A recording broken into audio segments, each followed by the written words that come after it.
So now we are starting with the part Europeans in India. So in the previous video, we have completed until why colonization has happened and when did the decolonization start and what were the reasons. So now we'll be starting with Europeans in India. So India has traded with both Romans and Greeks for over 2 millennia ago. So we have traded with them for over 2 millennia ago. And what were the Indian goods which were exported? So the Indian goods which were traded were spices, cotton, ivory, some precious gems, wood, steel, which you have learned it's the Damascus steel and found in the southern parts of India, and sandalwood, teak wood, and many other precious things were traded in India. And they were mostly traded in the Mediterranean world. So these all were traded in these places. That is, we are referring to the Mediterranean Sea regions, which includes the Europe, Africa, and Asia. So this are the exports and imports which were traded in India. And until the 16th century, CE, European powers have started to sail, or they used to be sail to the Indian subcontinent. So they used to sail from the Europe to the Indian subcontinent during the 16th century itself. And India was economically flourishing and a very vibrant country, and it has a cultural powerhouse as well. So we've already seen we are so diverse in our culture, and so they have referred it to as the cultural powerhouse. And also it was flourishing both in economy and culture as well. And one of the economist who was Angus Madison has stated that India has contributed to almost 1/4 of the world GDP. So GDP is the gross domestic product. That is a measure of the value of goods and services a country produces in 1 year. So this is the amount of goods a country will produce in 1 year, and almost whatever the produce the world has produced, in that 1/4 of the part is produced in our country. So 1/4 of the world GDP is from India, and equal to this was China as well. So both India and China were equal during that period. So it is same that even China was flourishing, India was also flourishing, and even the many European travelers have said it to be the flourishing and noted that India has such manufacturing capabilities and we have a great agricultural output. So we can see that either directly or indirectly 70% of our population is engaged in agriculture. So even our agricultural output is also very huge, and also we have extensive internal as well as external trading networks. So all these things, either how it is flourishing and what is its economic status, and all these things have invited or attracted real ambitions. So when something is flourishing, only people will have an eye on it and wanted to capture it. So India was so diverse, and also we had some issues as well in between us as well, because one wants to be the successor and all these things used to be there, and it was an advantage for the European powers to colonize India. So with this, we'll be starting with one by one after the other about the European powers. So first, starting with the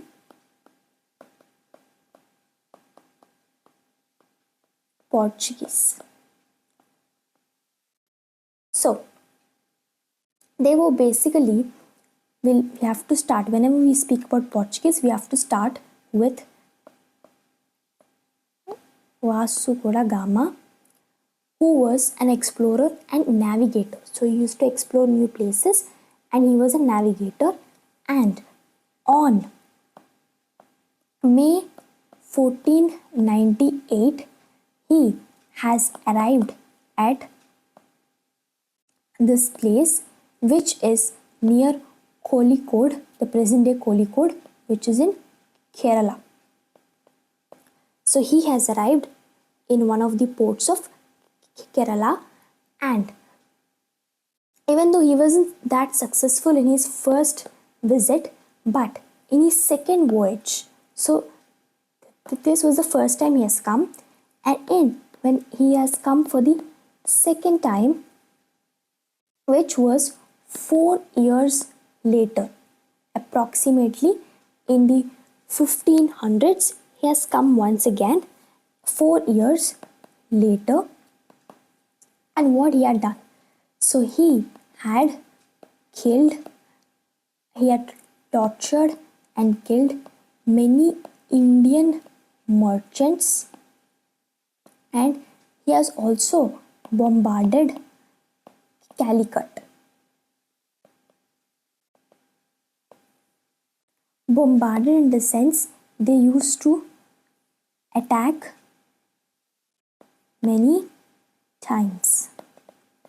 And eventually, after these things, they have captured Goa port in the year 1510, which had become the capital of their colony. So they have captured Goa, and this has become their capital of their colony. So you've already seen colony in the sense whatever places colonized, they used to call them colonies. So Goa has become their capital, their center place, and also after Goa, they have also captured Malabar and the Coromandel coasts as well. And they have started to follow a system which is called the cartas, which is basically a pass. So what is it?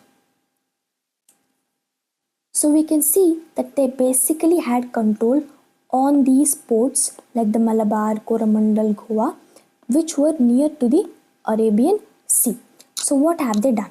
So all the ships which will pass the Arabian Sea had to purchase these passes. So with the help of this, because it is compulsory to purchase these because they had control over the ports in the Arabian Sea. So all the ships which used to pass in the Arabian Sea had to purchase these, and this has helped them to monopolize the spice trades. So mostly spices used to be traded in between India and Europe, and Portuguese has come and captured these ports, and eventually they have kept this pass and they have monopolized the spice trade in between India and Europe. So alongside this commercial benefit, so this was a commercial thing which the Portuguese was doing. So now speaking about the religious persecutions which they have done. Persecution in the sense harassment. So what was it? In Goa, which was their capital, what they have did? They have established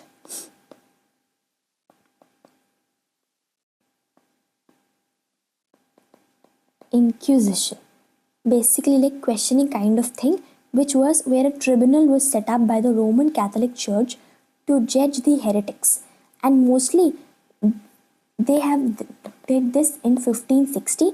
And what they have did, which severely persecuted the Hindu, Muslim, Jews and Christians to convert and suspected of practicing their original faith. So they have persecuted the Hindus, the Muslims, Jews and Christians who have converted and suspected of practicing their original religion. So they were forced to convert, and they were also suspected of if they are practicing their own religion. So they were gaining both commercial benefit out of India, and they were also doing the religious persecutions. And overall, this was abolished again in 1812. So in the gap, this was followed for all these years. So until now, we have studied about the Portugal and how they have gained the commercial importance and how they have captured the ports and what is the cartage which they have imposed on the ships in the Arabian Sea and the religious persecutions as well. Now, moving on to the other European power, which is the so they have arrived in India in the early 17th century. So these people have arrived in India in the early 17th century, and unlike the Portuguese was both on the commercial side as well as on the religious, on spreading their religion, but these people were primarily focused only on commercial dominance. So they were only focused on commercial dominance and not on spreading their religion. And they have established the Dutch East India Company, and they had trading ports both on the west coast and the east coast. So this is the west coast and this is the east coast, and they had their trading ports both in the west and the east. So they have established this East India Company, and their trading ports were both on the west coast as well as the east coast. They were more diversified. And what were the ports which were there in the west coast? They were Surat, Bharuch, Cochin, which is Kochi, Nagapattinam, Masulipattnam, which we call it as the Machilipatnam. So these were on the west coast and these were on the east coast, and their significant presence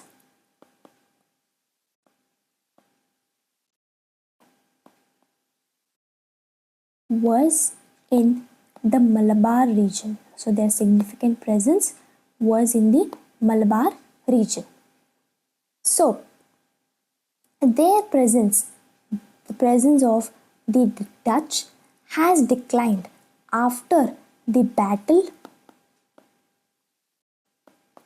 of Colachel, which happened in 1741. So after the Battle of Colachel, where the Dutch has faced a defeat, was the starting point of the decline of them. So they were defeated by Travancore forces Travancore forces under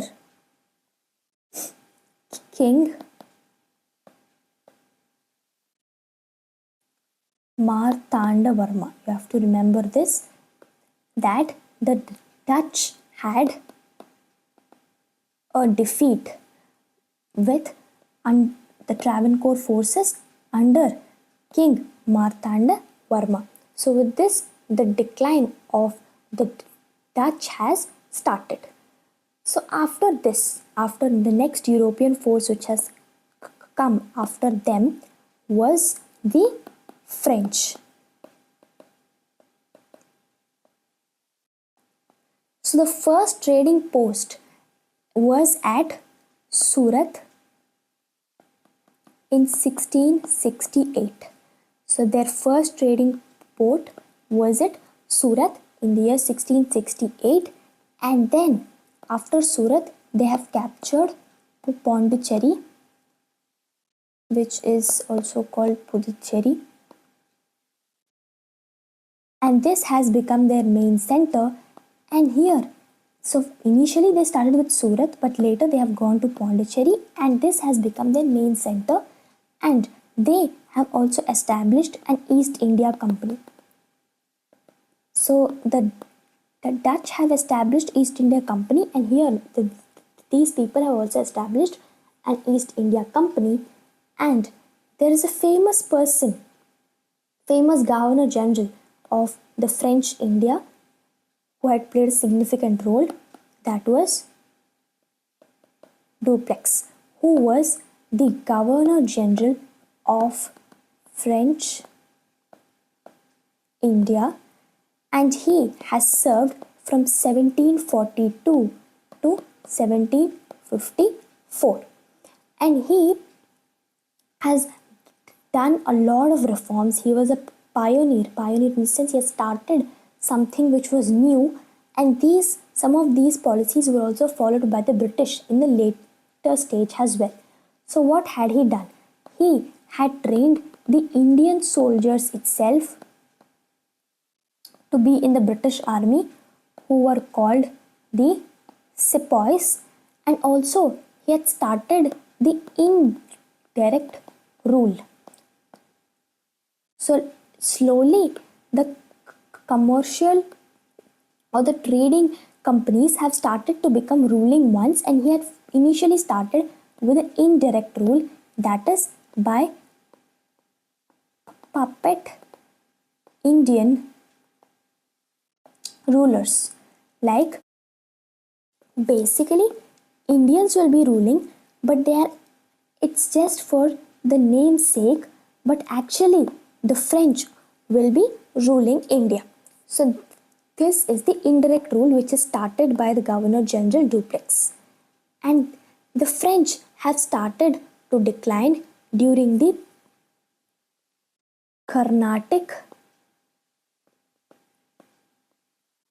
Wars, which were in between 1746 to 1763, which took place between the Britain and France. So in between Britain and France, the Carnatic Wars have took place, and this has led to the decline of the French. So initially they had a vast kingdom, and they have even captured Madras, which was a very prominent port, in 1746. Initially this even captured Madras as well, but later, due to the increasing European powers, increasing power of the Britain, they were confined to Pondicherry. So even until the last, the French were confined to the Pondicherry. All the time during the British India as well, they had Pondicherry under their place. And also, even though they were primarily focusing on the commercial aspects and trading and how to rule India and all these things, they never gone into the religious side of India.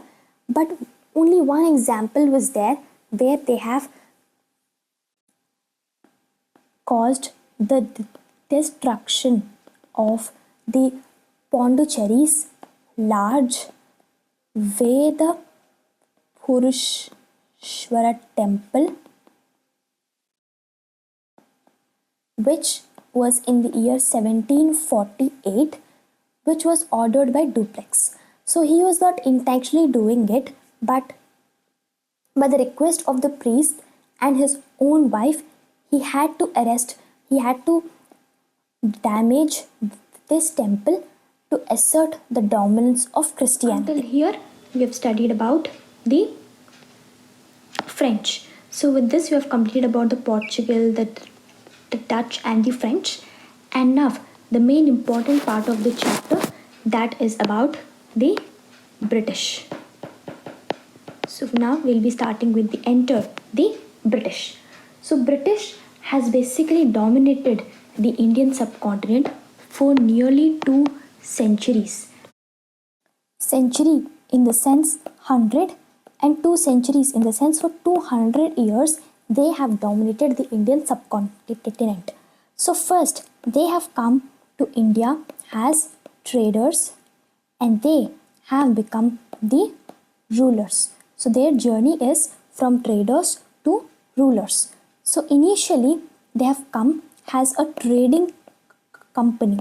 So they have entered our country as a trading company and it has become an imperial power. And how have they managed from the trading company to the imperial power? So this was gradual in the sense it is calculated and slow. So it had not happened all of a sudden without any planning. It was calculated. There was a proper planning and it was very gradual. It was very smooth. This transition has been done very smoothly without even the knowledge of the people of the colonized place. So they have entered by the name of the English East India Company. So this East India Company was granted a royal charter by Queen Elizabeth I. What will the royal charter say? So royal charter was given to this company by Queen Elizabeth I and it has given them the special powers to raise a private army. So they were given a special power to have their private army and this was one of the rule or one of the statement which was there in the royal charter. So what is the first thing which the British have applied on India? So what is the first thing is they have started the divide and rule policy. So it was basically on two things. The first one is to play on rivalries between two rulers. So if two rulers are there and they are having some rivalry between them, the British will go and to take someone's side and try to take over the kingdom of the other and finally even they're taking over the place which has helped them to take over this place as well. Suppose there is a kingdom A and a kingdom B and these both are rivals. British will go and join their hands. So the British will go and join their hands with kingdom A and these both together will defeat kingdom B and finally they'll make the ruler of A either a puppet ruler or he will be thrown out from his throne. So any of the both things can happen. Either he'll become puppet ruler or he'll be betrayed. So this was one of their aspects in the divide and rule policy. The next aspect is regarding succession.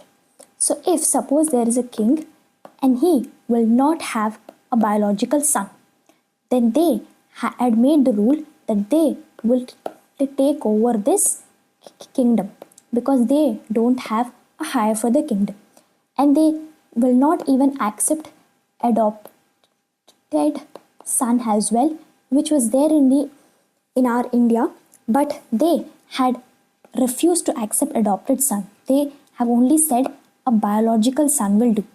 So with these two aspects, they had started the divide and rule policy. So now we'll see one example that is regarding the Battle of Plassey, which has happened in 1757. So it was between, so you remember these names, that it was between Siraj ud Dowla, who was the Nawab of Bengal, and they were having some issues with the East India Company, which was under Robert Clive during that period. So what did the British plan? They have planned a conspiracy. So the East India Company has planned a conspiracy by joining their hands with Mir Zafar, who was the military commander of the Nawab of Bengal. So he was the military commander of that place, and both the East India Company and Mir Zafar have joined hands and planned a conspiracy. So the battle has basically took place in a place called Colachel, which the Britishers called as Plassey, and so it is called, and it was 150 kilometers north of the present day Kolkata. So it was 150 kilometers away from the present day Kolkata. So here the battle has happened, and these both together have planned a conspiracy, and that Mir Zafar has not brought his forces into war. So with this, Siraj ud Dowla has lost the war, and then Mir Zafar has become the puppet ruler. After this, in the 19th century, they have introduced the doctrine of lapse. So any princely state will be annexed if the ruler have died without a natural male heir. We've already seen in the succession things as well that if the princely state did not have a natural male heir, then their kingdom will be annexed by the East India Company, and this has come under the doctrine of lapse. And next is the subsidiary alliance. That is, so the first thing was doctrine of lapse, and the next thing that started is the subsidiary alliance. So what was it? Basically, a British resident will be kept in the courts of the kingdoms. So British residents will be in the courts. He will be appointed to protect against the internal and external threats which are coming to the kingdom. So basically a British person will be in the court, and in exchange for this they have to maintain, these kingdoms have to maintain the British troops. So this was the exchange. So basically a British person will be there in your court to help you in the both internal and external affairs, and in return you have to take care of those British troops. So intentionally here also the British are only gaining advantage because freely they are able to maintain the troops in our place. So this was one of their policies, and the first one to enter into this was the ruler of Hyderabad, was the first one to enter into this policy in 1798. So for British, this was the empire on the cheap, because their investment was only that a British resident will be there in the court and their soldiers will be fed by these kingdoms. So what is there for British? So it was empire on the cheap, because they are able to have their troops all over the place without they spending their money on the troops. So until here we'll be reading in this part. So now we'll give a quick NCERT reading. In this part, we've started with Europeans in India. And here is the NCERT. We'll be reading it quickly. And this is the short notes you can go through and note down. So India traded with the Greeks and the Romans for over 2 millennia ago. And Indian goods such as the spices, cotton, ivory, gems, sandalwood, teakwood, wood, steel are among the other commodities which are highly sought in the Mediterranean world. Mediterranean distance, we are speaking about the countries around the Mediterranean Sea.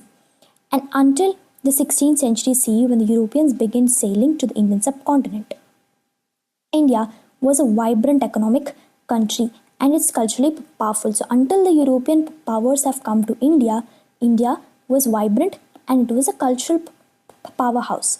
And historical estimates suggest that India contributed to at least 1/4 of the world GDP during this whole period of time, and making it one of the two largest economies which were globally going alongside with China. So India and China were alongside during that period of time.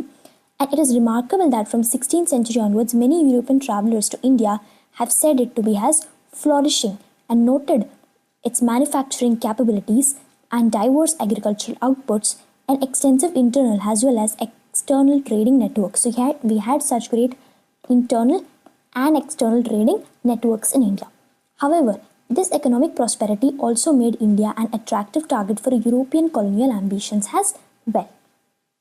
So starting with the first European power, the Portuguese. So the Portuguese explorer, who was Vasco da Gama's arrival at Kapad, which is near Kozhikode in Kerala, in May 1498, has paved the way for the beginning of the European colonization in India. So the first entry of Vasco da Gama has been the starting of the European colonization in India. And though he was well received, his aggressive ways have failed to establish friendly relationships. In his first voyage, he was not successful because of his behavior, his aggressive nature. The locals he was not able to deal with the local rulers. But during his second voyage, which was 4 years later, he seized and tortured Indian merchants and bombarded Calicut, which is from the sea.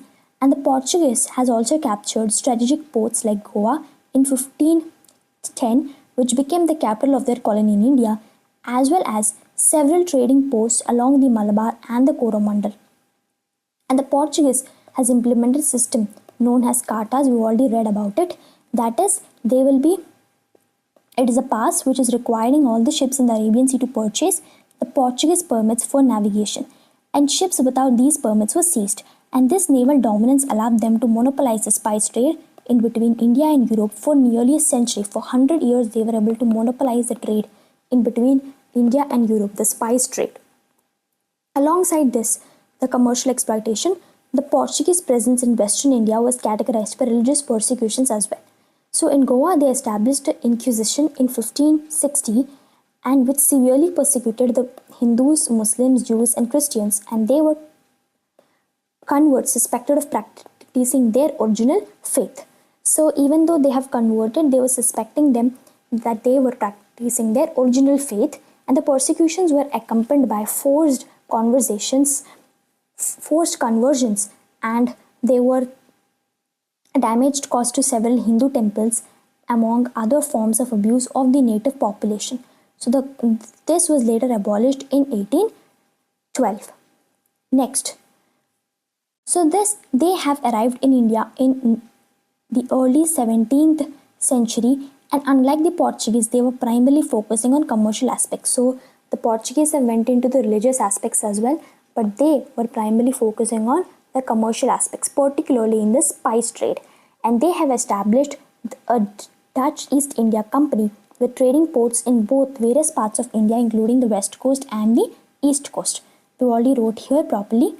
And also, the most significant presence was in the Malabar region of Kerala, where they have displaced the Portugal from several trading centers. So they have replaced the Portuguese, and their presence in India was ultimately limited. So they had a very limited presence in India and declined significantly after the defeat at the Battle of Colachel in 1741 with the forces of Travancore under King Marthanda Varma.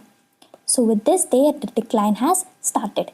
And next came the French. So the French entered India later, establishing their first trading port in Surat in 1668. So they have entered in 1668 and subsequently at Pondicherry, which was present-day Puducherry, in 1674, where they established their East India Company. Here it is written.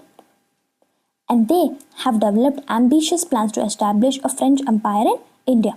Dupleix, who served as a Governor General of French India from 1742 to 1754, has pioneered several colonial strategies that could later be adopted by the British. In particular, he trained Indian soldiers in European military techniques, creating Indian soldiers, which were sepoys. So this was later adopted by the British as well. And Dupleix has also developed the strategy of indirect rule through the puppet rulers who are installed through the interventions in the local succession problems. And the French colonial ambitions in India were ultimately checked during the Carnatic Wars. So their decline has started during the Carnatic Wars, which was a series of conflicts in between the Britain and the France. So even though initially they were seeing success, but later their decline has started. And like the Dutch, unlike the Portuguese, they were also primarily focusing on the commercial aspects. But only one thing which they have done, which was a rare exception, was on the Puducherry's large Veda Purusheshwaran temple, ordered by Dupleix on the persistent request of the Pondicherry's Jewish priests and Dupleix's own wife, with a view to asserting the dominance of Christianity. So they wanted to assert dominance by doing such a thing. And generally, however, the French had to contend with a modest amount of trade with India. Then they entered the British. So British has dominated the Indian subcontinent for nearly 2 centuries. So they have dominated for nearly 200 years. And how had that happened? Because previously also the European powers have come, but they weren't that long. But how did the British able to do it? So many of the books have already said these methods and all these things, but in this book we'll be confining to focus on the main aspects of their colonial presence in India. So how from traders to rulers. So the British conquest of India is one of the history's most remarkable examples of how a trading company could transform into an imperial power. And unlike the classic conflicts, the British has took over of India was gradual, calculated, and often they were speculating themselves or showing themselves to be as a commercial enterprise rather than a military invasion. So the English East India Company was established as a trading company, was granted a royal charter by Queen Elizabeth I, who gave it special powers like they can raise their own private army, for instance. So one such powers was they can raise their own private army. Nevertheless, its agents initially kept up the pretense of being mere traders, which allowed them in 17th century to establish the footholds along the Indian coast with minimal resistance. So basically they have told themselves to be as traders. So there was minimum resistance from the people, local people, because they just thought they came for trade, and trade means it will help to the local people itself. Nobody will expect a trading company to convert into a military invasion. So they weren't having much resistance. But later, smoothly, they have started to do their military expansions. So Surat, Madras, Bombay, Calcutta were among the first, and the local rulers did not mind these trading posts as generally welcomed foreign trade. So next was a strategy of divide and rule. While maintaining an appearance on the traders, the company's agents have cultivated political relations with the local rulers, offering military support to some against their rivals, and thus inserting themselves into the Indian political conflicts and merging as the power brokers rather than foreign invaders. And they could also play on rivalries between regional rulers or succession problems without ruling houses as to benefit from these conflicts. So basically, they acted like they are benefiting the rulers, but actually they are causing damage to the ruler itself. And the divide and rule policy. The British was equally skilled at exploiting existing divisions between the Indian society, and they identified and often encouraged. So any country, any place you go, there will be some problems in between people. But the British was the one who used to strengthen those problems and finally divide the people into sections. So this was what was their main aim, that is to divide the people. If people are united, there will be no place for invasion itself. So when people are divided only, there will be a chance for invasion. And next came the Battle of Plassey, which was in 1757, which exemplifies this approach. So when there were problems in between the Siraj-ud-Daulah and East India Company officials led by Robert Clive, Robert Clive has identified the problems in the Nawab's court itself, and they have planned a conspiracy with Nawab's military commander Mir Zafar, and with his help they have won the war. And even today, Mir Zafar in India remains as a synonym for traitor.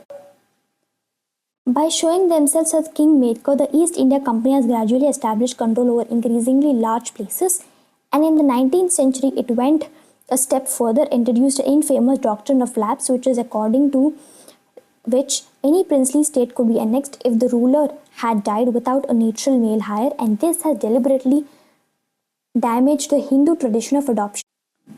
In India, we had the concept of adoption, but British has made a policy which was against this rule and which was a legitimate means of succession in the Indian royal houses.